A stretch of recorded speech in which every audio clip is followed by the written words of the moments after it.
Kami mahasiswa UIN Raden Fata dari jurusan. Pendidikan Bahasa Inggris. Nah, Mbak Vivi dan Mbak Dewi lagi out ya. Podcast episode 12 hari ini akan dikuasai oleh kami. Jadi, video ini kami dedikasikan untuk tugas mata kuliah Bahasa Indonesia dengan dosen pembimbing Bun Eneng. Nah, jadi perkenalkan, nama saya Salwa Syahnun, biasa dipanggil Salwa atau Al sebagai moderator hari ini, dan ini adalah narasumber saya. Saya Nela Fadlia, biasa dipanggil Naila. Saya Muhammad Diki Akbar, biasa dipanggil Diki. Saya Nadia Zahra, bisa dipanggil Nadia. Sebelum kita mulai ke pembahasan topik yang berat banget, kita Yeah. tanya-tanya kabar dulu ya. Jadi, gimana sih kalian yang udah nyaris sebulan sebagai mahasiswa UIN Raden Fatah? Nah, bisa nggak ceritain pengalaman kalian sebulan ini sebagai mahasiswa atau kayak khususnya mahasiswa UIN Raden Fatah? Oh, awalnya sih nggak nyangka sih bisa masuk ke sini gitu. Ya, karena kan perjuangan masuk sini itu juga sebenarnya nggak gampang gitu kan. Iya. Karena udah cari univ sana sini ya kena tolak ya, akhirnya alhamdulillah keterima di UIN Raden Fatah Palembang ini gitu. Ya, saya bersyukur juga sih bisa keterima di kampus UIN Raden Fatah Palembang. Jadi bakal mendedikasikan banget nih kehidupan mahasiswa kalian untuk UIN Raden Yeah. Fatah, UIN Raden Fatah semata. Banget.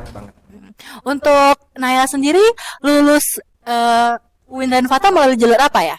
Jalur UMPTIN yang jalur tes dari UIN itu. Oke, jadi kayak UTBK versi UIN gitu. Iya, betul. Nah, untuk kamu sendiri, Mbak Dea, kira-kira apa sih bagian tersulit menjadi mahasiswa menurut kamu sepanjang sebulan ini? Menurut saya ya, karena kan kita ini baru jadi mahasiswa kan. Udah banyak tugas. Iya, udah banyak banget Apa tugas. tuh kayak makalah, PowerPoint text gitu, terus kan, or iya. anything about that. Pokoknya tuh benar-benar berat banget. Meskipun ya baru semester 1 ya, tapi kita tetap menikmati gitu dengan tugas-tugas yang harus ada gitu. menikmati. Kita bawa enjoy mah, kita mah bawa enjoy Harus aja gitu. bawa Kelompok itu kan bisa bikin kita makin akrab. Iya. Daripada mandiri-mandiri kerjain mending kelompok gitu kan. Iya. Aduh, kalau soal itu aku kurang setuju sih. Ya mending kelompok sih kalau aku sih. Kalau aku sih tim kerja sendiri ya, soalnya kayak pekerjaan kita nggak akan berpengaruh ke orang lain. Begitu Cuman juga kalau menurut pekerjaan aku orang lain. kalau kelompok tuh lebih terorganisir aja, soalnya kayak bisa dikerjain bareng-bareng yang nggak stres-stres banget lah menghadapi tugas sendirian kayak gitu. Tapi tergantung kelompoknya. Iya, kalau kelompoknya males juga ya percuma sih. Iya, mending yang sendiri-sendiri daripada berkelompok. Tapi untung alhamdulillah kelompokku rajin-rajin. Alhamdulillah. Oh, jadi bagian tersulit jadi mahasiswa itu bagian adaptasinya ya buat Iya. Oke. Kalian kan sebagai jurusan pendidikan bahasa Inggris nih, termasuk aku juga. Kadang tuh ada nggak sih struggle atau kayak usaha atau apa perjuangan buat ngomong bahasa Inggris tapi tetap dijulitin nih sama orang-orang. Kalian pernah nggak sih merasa kayak apa aku harus berhenti ya ngebuat ngomong bahasa Inggris Sejauh ini menurut aku sih belum sih. Karena bahasa Inggris itu penting buat kehidupan sehari-hari, penting juga buat pekerjaan atau hal-hal yang di luar dari itu, pokoknya tuh penting semua bahasa Inggris tuh dalam kehidupan sehari-hari. Atau misalkan kita ngomong sama orang luar gitu. Iya. Apa kita lagi kan misalkan beasiswa dapat kuliah di luar negeri gitu harus pinter bahasa Inggris tuh kan. Seperti yang kalian gini kan dapat beasiswa di luar negeri gitu, amin. Amin. Iya. Jadi mendukung prospek kerja banget ya. Iya. Iya, benar. Investasi masa depan bisa bahasa Inggris. Iya. Apalagi kan kalau sekarang bahasa Inggris tuh bisa diterima di mana-mana, mau Iya. kerja di perusahaan Iya, besar iya, pun iya, bisa benar-benar. gitu. Nggak seharusnya jadi dosen juga, pak guru les, guru privat gitu. Iya. Kalau buat dia sendiri, kenapa sih milih jurusan bahasa Inggris? Menurut aku pribadi ya, aku nih orangnya tuh dari kecil, dari TK kalau nggak salah, aku tuh suka banget sama bahasa asing, termasuk bahasa Inggris ini. Jadi aku tuh memiliki ketertarikan sendiri pada bahasa Inggris ini.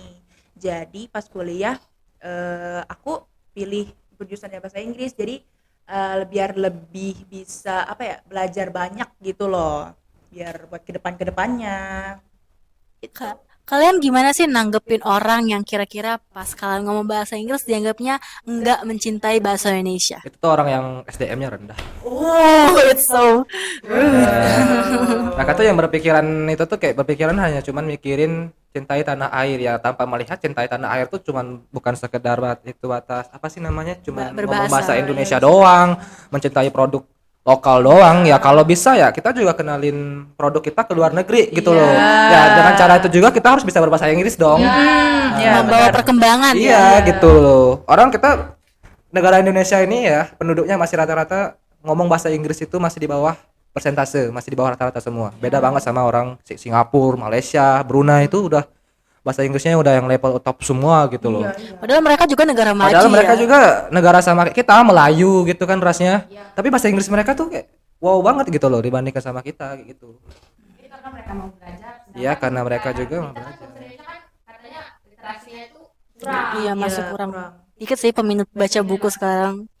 Oke, jadi menurut kalian gimana sih nanggepin orang-orang yang biasanya kaum milenial nih suka menggunakan bahasa asing di percakapan sehari-hari cuman buat terlihat gaul. Kalian sendiri kalau misalnya ketemu orang kayak gitu kalian bakal gimana?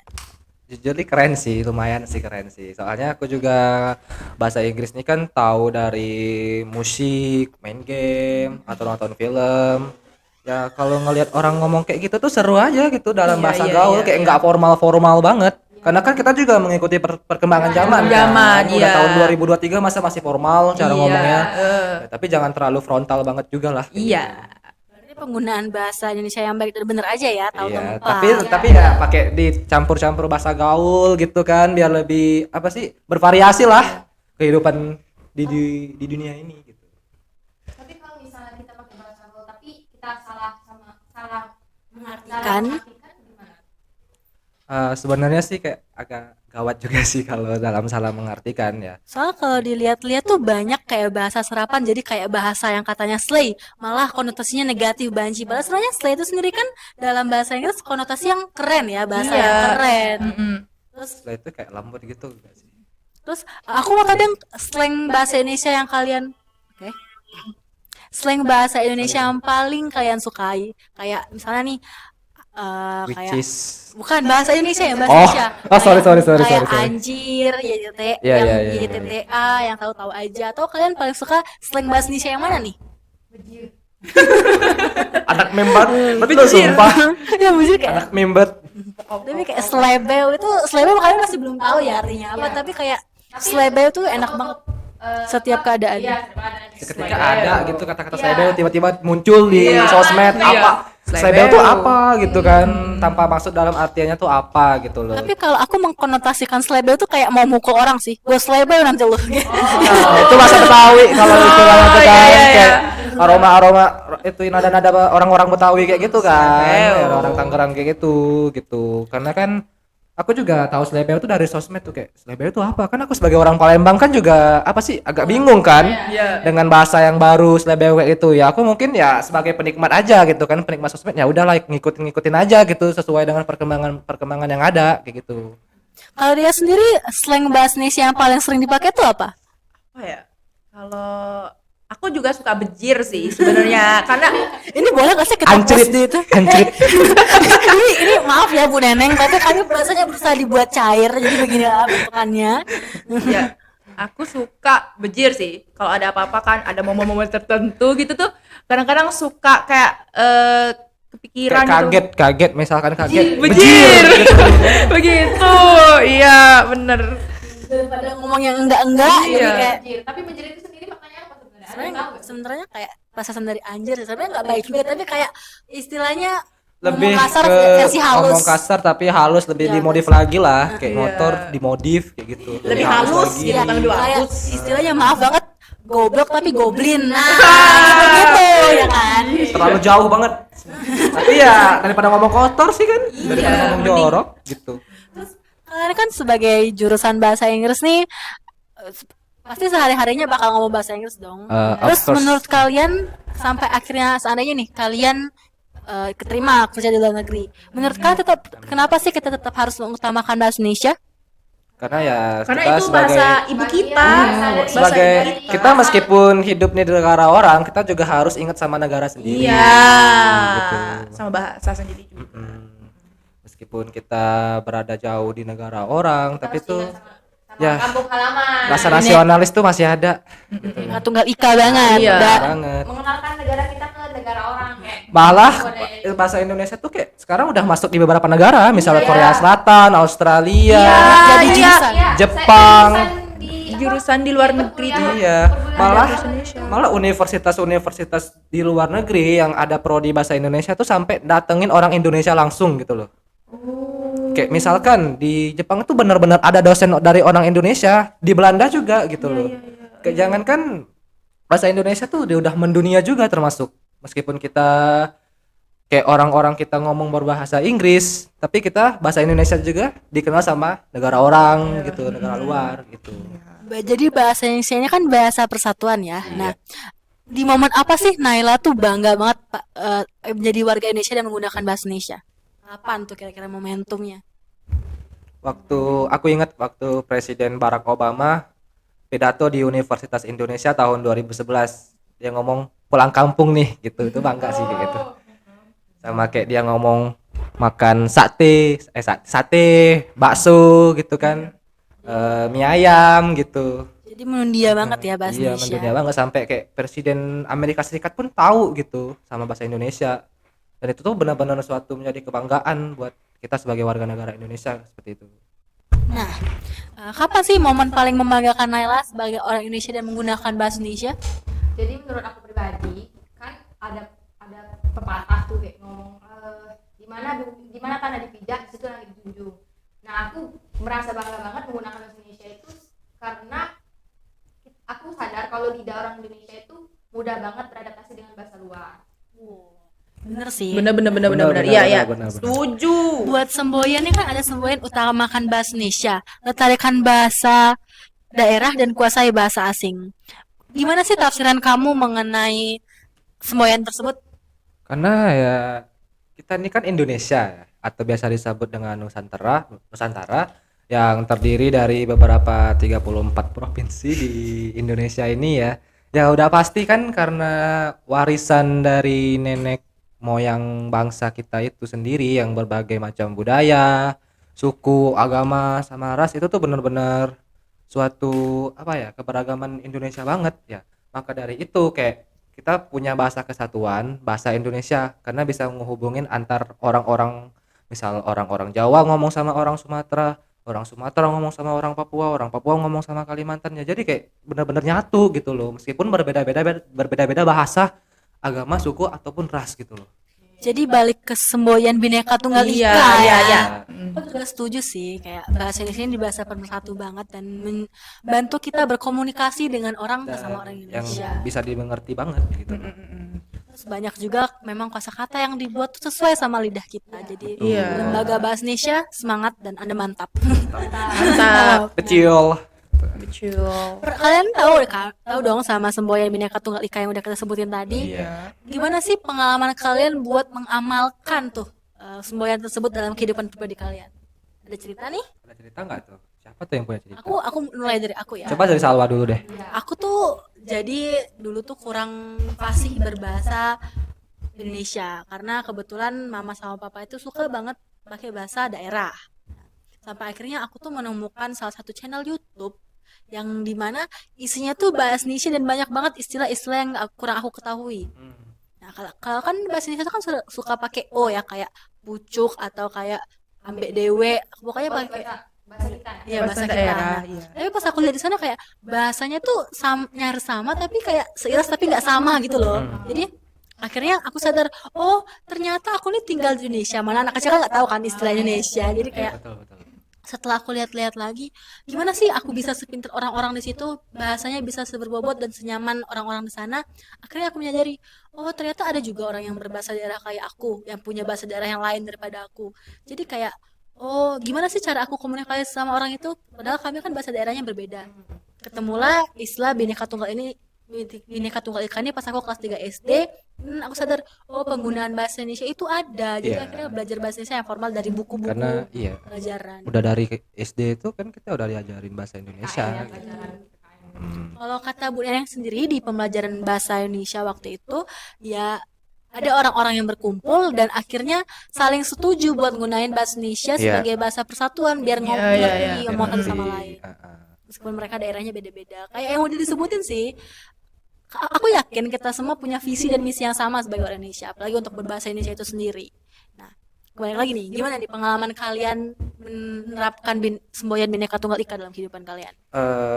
Aku sih belum sampai sekarang belum pernah nerapin semboyan Bhinneka Tunggal Ika itu sendiri ya. Tapi Kalau untuk dari segi pengalaman sih ya, karena kan balik lagi ke topik yang kita bahas tadi kan tentang suku ras dan agama ya. Karena aku waktu SMP itu pernah ngebukain pintu gereja itu buat orang-orang Kristen. Padahal kan aku kan Islam kan. Ya itu kayak kenapa sih Kak kayak cuman padahal di situ aku kan dijulitin kan. Padahal orang Islam ngapain masuk gereja atau segala macem Iya, kan. iya. Tapi kan tugas aku tuh kan cuman kayak bantuin bukain pintu doang karena di situ pas persis petugasnya lagi nggak ada. Jadi kebetulan banget pas SMP itu kan aku lagi kosong. Jadi kan aku orangnya pas SMP tuh ya lumayan aktif juga lah kayak suka bantu sana sini misalkan pas di hari Minggu itu orang-orang kan ya udah pada ngumpul di lapangan di gereja itu deket rumahku ya otomatis kan aku disuruh sebagai warga di situ kan ikut andil kan dalam hari ibadah itu kan meskipun cuma sekedar bukain pintu doang ataupun cuma sekedar nyapu doang tapi ya Iya, iya. tapi sebagai sesama warga Indonesia ya harus saling membantu gitu loh meskipun berbeda agama dan ras juga. Tapi menurut aku ya, bukannya kamu nggak pernah menerapkan Bhinneka Tunggal Ika. Kita perlu setuju dulu nih, arti Bhinneka Tunggal Ika itu kan berbeda-beda tapi tetap satu jua. Nah, salah satu penerapan Bhinneka Tunggal Ika itu dengan sifat toleransi. Nah, menurut aku apa yang udah diceritain kamu tadi itu Bhinneka Tunggal Ika banget. Iya. Kayak ya kan Toleransi. menolong orang-orang Kristen, tanpa petugas. memandang agama yang Agama. dianut sama orang-orang tersebut. Malah aku sendiri kayak belum pernah merasa tapi kalau menurut kalian that's it, yes fine itu boleh sih. Pedoman hidup kita kan Pancasila dan Bhinneka Tunggal Ika, pasti pernah sih kita lakuin toleransi dan segala macam hal-hal baik yang udah dituliskan gitu secara hukum. Mbak Dea sendiri gimana apa tuh Aku nggak tahu apa. Apa ya? atau cerita-cerita sedikit deh gitu sharing-sharing sedikit apa punya teman orang luar apa gimana gitu. Kayak kamu merasa ini nih ada aku pernah lihat nih ceritanya tuh kayak di kartun gitu kan. Jadi toko-toko obat itu udah pada tutup karena hari lebaran. Akhirnya dia cari orang yang sakit ini nyari kayak obat sampai akhirnya tuh kayak nyampe udah di ujung kota. Pas dia nanya, "Kenapa kamu buka padahal kan ini hari lebaran?" Kebetulan saya Buddha. Nah, itu tuh bentuk Bhinneka Tunggal Ika banget karena akhirnya kayak Kita nggak tahu juga kan di hari lebaran itu apa ada orang sakit apa gimana kan butuh banget sama obat Iya. gitu loh. jadi orang yang non muslim itu sangat membantu Iya. buat tetap berjalannya bisnis Betul. hari-hari penting gitu dimana orang anggapnya itu tuh hari istirahat padahal enggak juga Ya. pasti banyak rutinitas yang tetap Buat- huru hara. Iya, buat agama mereka yang beda-beda tentunya gitu. Di luar dari Terus juga muslim, nolong, Islam. misalnya kayak di lebaran itu kan tutup semua. Nah, yang orang muda itu buka bisa ngebantu kita. Misalnya kalau kita lagi sakit di keadaan seperti itu kan orang muda ngebuka tuh berarti dia tuh nolongin kita banget kan dari Betul. menghindarin sakit. Iya. Nah, terus dia jual obat. Menyediakan obat Iya. bantu sih. Setuju. Indah.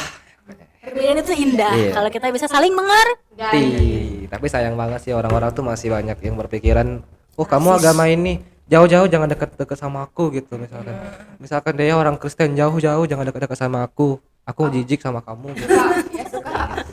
Tapi Suka bully-bully agama Masih kayak gitu kan. iya misalkan kayak Kristen tuh jadi minoritas misalkan di kelas gitu kan. Iya, iya. Kayak apa sih kita orang-orang semuslim satu circle ini muslim lagi main petak umpet yang Kristen gak diajak karena dia apa agamanya Kristen gitu. Benar-benar masih Rasis ya. masih rasis di Indonesia tuh masih terasa banget meskipun Apalagi bocil-bocil. iya. Iya, apalagi orang Kristen Iya, bocil itu sering banget gitu, kalau misalkan kayak gitu. misalkan ada patung Yesus disalib gitu ampun masih kayak gitu banget sih gitu. kayak burung gereja dikata-katain. Aku salah satu orang yang pernah ngatain burung gereja sih. Parah. Maaf banget ya burung gereja tapi Burung gereja salah apa ya kenapa juga namamu gereja kan kamu cuma coklat. karena kami nongkrong di gereja kak. Bisa. Tapi ini kayaknya balik lagi ke Pancasila ya. Ya berhubung juga kan Pancasila adalah pedoman kita sebagai orang Indonesia itu sendiri. Nah, kalian tuh kayak pernah nggak sih merasa apa sih suka duka kalian sebagai orang Indonesia? Apakah suka dukanya kayak SDM-nya rendah dan di mana banyak orang pintar yang diketahui orang bodoh, Banyak. atau kayak sukanya tuh kayak oh makanan Indonesia tuh murah-murah banget dan kita Banyak. tuh punya apa ya budaya punya SDA seni apa bukan seni kayak sumber Sumber daya daya. alam yang Iya. benar-benar melimpah banget. Nah apa sih suka duka kalian sebagai orang Indonesia? Kalau sukanya, kalau aku Indonesia kan mempunyai banyak pulau tuh ya, terus indah-indah banget. Itu bisa jadi sarana rekreasi kita untuk mencari ketenangan gitu. Kalau dukanya sampah masih banyak teman. Kayak dukanya kalau Sampah bisa aku banjir gitu. sebutin ya, misalkan ada kasus kejahatan di Indonesia tuh ditutup-tutupin. Oh, iya sih. Buat Misal ada polisi makan polisi gitu kan, atau kayak kasus duit gitu, apa korupsi segala Korupsi. macem. kalau kalau kata orang tuh kalau hukum itu ke atas menumpul, ke bawah Meranjing. Itu pedih banget sih kenyataannya semiris Kita mah itu. kalau benar-benar SDM dibangun, kita udah lama jadi negara maju gitu kan, apalagi dengan sumber daya alam kita yang melimpah kan. Tapi sayang sih masih banyak kayak perusahaan asing yang mengelola sumber daya alam kita itu, karena SDM kita sendiri pun masih rendah gitu. Tapi pun kalau ada SDM yang tinggi nih, SDM yang bagus, tetap nggak ditolong sama pemerintah sih. Mereka takut sama resiko gitu. Padahal ya kalau nggak ambil resiko, kapan kita bisa maju? Itu sedih banget sih Orang sebenarnya. Amerika itu maju karena mereka rata-rata semuanya berani nekat dan ambil resiko dan nggak mikir berhasil apa enggak, yang penting dicoba dulu. Coba dulu. Karena orang kita tuh punya mindset jangan dicoba deh, nanti takut gimana gitu kan. Penting duluan ya. Takut kalau jatuh nanti ambil jatuh banget. ambil antisipasi dulu sebelum terjadi. Nah, padahal kayak itu juga menjadi penghambat kita buat menjadi maju. Iya, Berpikiran iya. mindset seperti itu. Karena orang-orang luar tuh menerapkan apapun dicoba, berhasil atau enggaknya itu urusan belakangan. Yang penting kita udah mencoba terlebih dahulu. Berhasil alhamdulillah, ya enggak kita coba lagi gitu. Aku berharapnya sih ya utang negara itu menurun, tapi membesar di suatu keadaan di mana kita harus ya investasi ke anak-anak muda ya. Apalagi buat dana guru yang sebenarnya itu berpengaruh banget buat generasi kita ke depannya. Karena guru kan juga salah satu profesi yang paling untung sih, karena peminatnya juga banyak di Indonesia gitu loh. Masuk kita sendiri nih, kita pendidikan bahasa Inggris. Apalagi kayak kita juga mau bikin anak-anak yang kurang mampu berpendidikan gitu loh. Tapi kadang-kadang ya misalkan nih ada nih orang bilang, kamu cita-citanya mau jadi apa? Aku jawab kan biasanya, aku tuh mau jadi dosen kan. Ah, kamu nih kenapa lah mau jadi dosen atau enggak mau jadi Dosen guru gitu lumayan loh kan. padahal. Itu gajinya itu dikit banget di bawah gitu. Iya. Kayak merasa tuh kalau guru itu tuh jadi gimana ya, kalau misalkan Pekerjaan yang semua orang tuh bisa. iya, kalau misalkan kita bilang kalau kita tuh mau jadi guru, kayak merasa diremehin Iya, diremehin. gitu, kayak direndahin gitu loh. Padahal guru tuh Guru tuh bukan nggak orang kayak sembarangan. gitu. Iya, dia tuh pinter banget, Berilmu. berilmu. Tapi Bisa sebenarnya menguasai sesuatu yang belum dikuasai oleh orang lain juga. Tapi sebenarnya kenapa sih aku mendukung orang-orang yang bilang kayak gitu, kayak merendahkan guru? Karena sebenarnya ibaratnya gini nih, pilot jadi guru bisa, tapi coba kita guru jadi pilot, bisa nggak? Enggak dong. Nah, karena apa? Karena kualifikasi kita sebagai guru ini masih belum kebentuk secara benar gitu loh. Kayak kalau misalnya setiap di luar negeri nih, bakal ada MK di mana kita tuh mempelajari psikologi anak, bakal ada MK buat kita tuh mempelajari psikologi anak-anak remaja yang sedang belajar. Nah itu tuh memang ada kualifikasi yang benar kayak kita tuh belajar parenting atau segala macam. Tapi sementara di Indonesia orang-orang pun baru akhir-akhir ini yang aware kayak memperhatikan soal pola asuh, soal cara mengasuh. Nah itu aku makanya kayak setuju nggak setuju sih sama istilah guru tuh bisa dilakuin sama semua orang atau enggak. Karena sebenarnya di UIN pun ini maaf nih salty dikit, kayak ngegaram-garam ngespil gosip dikit. Iya. Aku merasa ada salah satu dosen yang bilang, kan dia pernah cerita kalau dia tuh dibilang sama dosennya nggak punya bakat buat mengajar. Karena sebelum dia cerita soal itu, aku udah merasa dia memang nggak ada bakat ngajar. Karena kayak muter-muter, tahu dong pasti orangnya yang mana. Tahu. Dia kayak heboh sendiri, ngomong sendiri, dan kita nggak kurang nangkep apa yang dia omongin. Terus Iya. setiap kali dia bikin game, keadaan kelas tuh nggak kondusif. Iya. Bisa dibandingin dong sama Iya. guru yang kita banggakan kayak Miss Deta sama Miss Kiki. Mereka main gamenya tetap efektif dan kondusif. Iya. Ini bukan menjatuhkan Bukan itu menyatukan ya. ya, tapi Sebagai bentuk saran, kritik, ya begitulah ya, masukan. Kami berharap kami bisa menjadi murid yang baik dan gurunya pun bisa memberikan ilmu yang pantas dan tepat gitu. Semoga. Jadi pembahasan kita sampai sini aja. Tahu kira-kira apa nih, ada yang mau kalian bahas secara lebih lanjut mengenai bahasa Indonesia yang baik dan benar? Ada tata caranya apa gimana? Mau ucapan atau apa gitu. Ada pertanyaan. Apa sih ya? Keluh kesah atau apa gitu. Kalau Aku mungkin ini di luar dari topik ya. Kalau kesannya aku pas SMA belajar bahasa Indonesia selalu nggak pernah dapat nilai 100. Udah. iya ya, bener ya. Padahal kita mah orang Iya, Indonesia makanya gitu. kita orang Indonesia, tapi nilai Tapi bahasa nggak Indonesia pernah- kita tuh Aku paling Di bawah. kecil-kecil bahasa Indonesia cuma 80, kayak nggak pernah nyentuh A gitu, nggak pernah sama sekali. Kayak kenapa ya? Tapi aku bahasa Inggris tuh dapat A malah. Tuh. Oh, berarti udah ada bibit-bibit, Udah ada ininya apa? Tapi kalau aku melihat-lihat dari kisi-kisi dan soal-soal yang kita pelajari dari SMA ya, ini aku baru menyadari kalau bahasa Inggris itu belajarnya tuh kamu cuma perlu tahu kosakata. Tapi kalau bahasa Inggris itu kamu harus tahu penggunaan koma, harus tahu penggunaan penggunaan konjungsi, penggunaan kata di. Kayak bahkan sebenarnya banyak kata-kata konjungsi kayak dan yang harus pakai koma dulu baru dan. iya, iya. Itu kayak masih Kadang jadi orang banyak perdebatan. salah artiin juga itu. Masih belum literasinya masih belum terlalu terjangkau. Gitu loh. Jadi kita punya privilege, punya kesempatan nih buat belajar bahasa Indonesia lebih baik lagi melalui Ibu Neneng. I love you, Bu Neneng. Bu Neneng. Bu Neneng. Sarangnya ya Bu Neneng. Sarangnya harus kamu tuh. Katanya. Cinta kamu, Bu Neneng. Kalau apa sih? Dayati. Ibu Neneng terdayati. Dayati itu bahasa diksi kekasih. Bu Dayati kekasih aku banget. Bu Neneng Antares banget.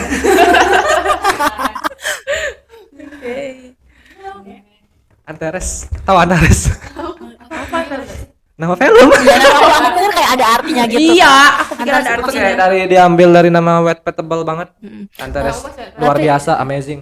Oh, Antares. Tapi minat baca kalau mereka tuh kurang suka baca buku pelajaran, Tapi buku suka kayak pakai- novel, iya, kayak fiksi-fiksi. alternative universe yang ada di Twitter itu mereka suka banget baca tuh. kalau menurut aku ya, bahkan kalau cerita-cerita dalam itu masih suka kayak melalui ada kan website yang bisa ngebacain novel gitu. Iya. Mereka tuh masih suka banyak baca yang dari situ. Dan apa sih yang paling suka dibaca sama Indonesia?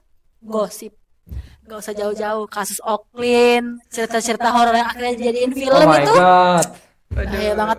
Oh. Aku yakin orang-orang kita ini suka banget baca, tapi Bacanya. salah kaprah. Iya. Salah bacaan. Salah bacaannya. Tapi ya kita harap lebih jadi imajinatif dan lebih idealis serta realistis ya bangsa-bangsa Indonesia ini. Nah, oke. Aku rasa kita udah enjoy banget nih hari ini. Yes. Jadi alangkah baiknya kita tutup dulu supaya nanti kita ada pembahasan-pembahasan lanjut melalui podcast Palkomtek. Oke. Baik. Jadi kita akhiri dengan lafaz hamdalah, Alhamdulillahirabbil alhamdulillahirabbil alamin. Bye bye Palkomters. Bye, sampai jumpa kembali. Bye bye.